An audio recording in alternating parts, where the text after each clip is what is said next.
Hello, entrepreneur. One of the hardest things to do is to talk about money. It's just not easy. Most people don't like to talk about money. We like money, and none of us, if you're a Christian, you're in the Christian world in church, you don't want to talk about it. But let's face it, church takes up offerings too, and everybody wants to have money. The problem is that we don't talk about it enough, especially in the black community. And I'm just being honest, we do not.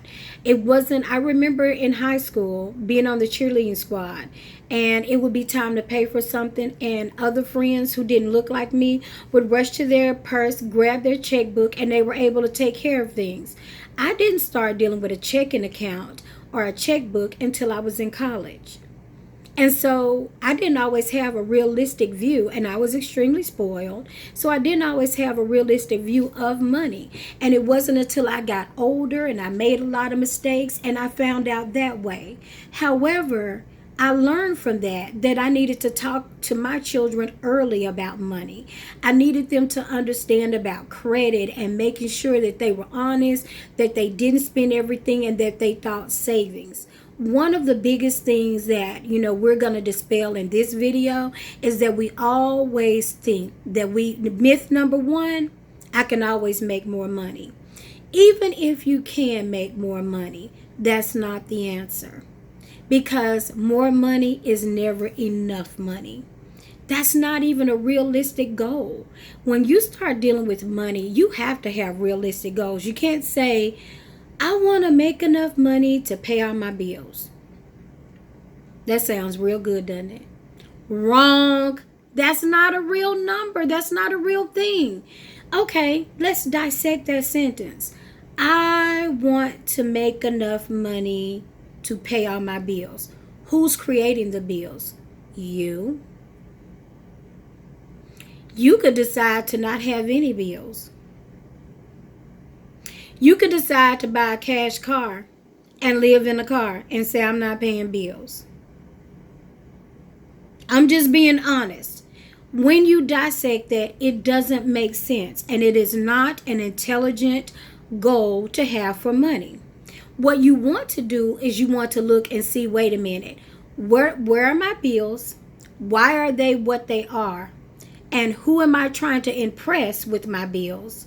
Am I staying in a certain place because people expect that? Am I trying to impress somebody? So I want to have this type of car.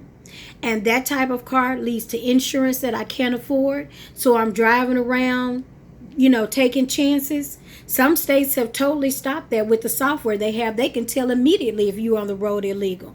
Other states, not so much. But nevertheless, is that really what you want to do?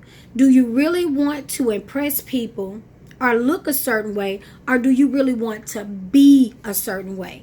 Anybody can pretend to be successful. You can buy the highest dollar suit.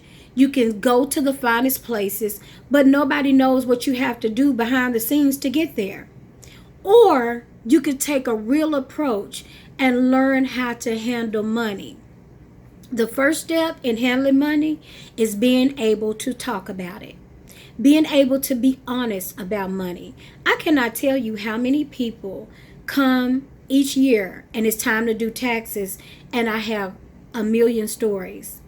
I'm nobody that you have to impress or lie. If you bring your taxes to me to do them, I have to know everything. I'm going to have to see it. I even had one client that was like, well, can I just tell you what's on the W-2? And I said, no, I'm afraid it doesn't work that way. I have to see it. I have to know.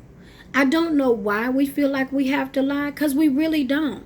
Half the time, the people that you really think are most successful, the people you're most impressed with, you don't even know what they have to do for that. And that's really not important. The only person you should ever measure yourself against is yourself. There's nothing wrong with not knowing things. I will admit there are some things I didn't get past until I got older.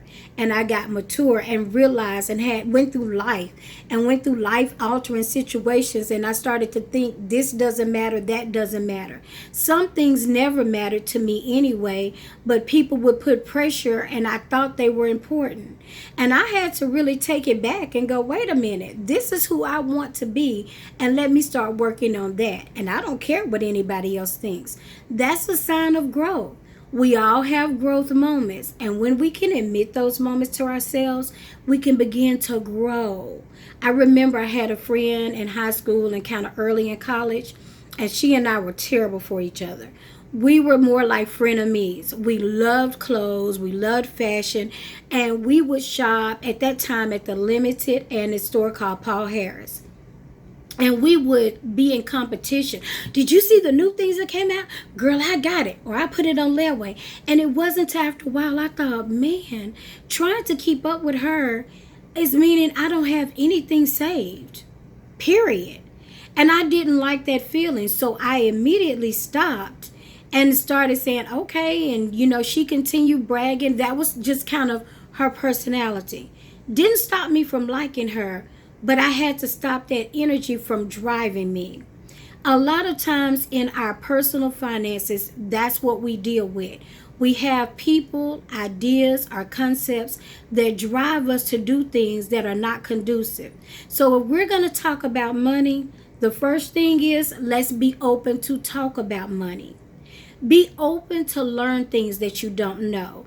Don't just shoot down the stock market or say it's not important just because you don't know about it. You can learn about it. It is okay. Or find out about savings accounts that are checking accounts that will pay interest and different things that you may have never heard of. It's okay. Be open to learn. The second thing, be real with yourself. Go home, log off, look at your budget and see where your bills are. Instead of having an arbitrary goal saying, I want to make enough to pay my bills, find out what they are. Examine every bill. See if it's something important or if it's something that you could really do away with. Be true to you. Because if we're going to talk about money and we're going to go to the next level, we can't do it chasing after somebody who's going nowhere. That everything they have is on their lips, hips, and fingertips. Those are not the people we want to chase. Those are not the people that we want to seek after or impress.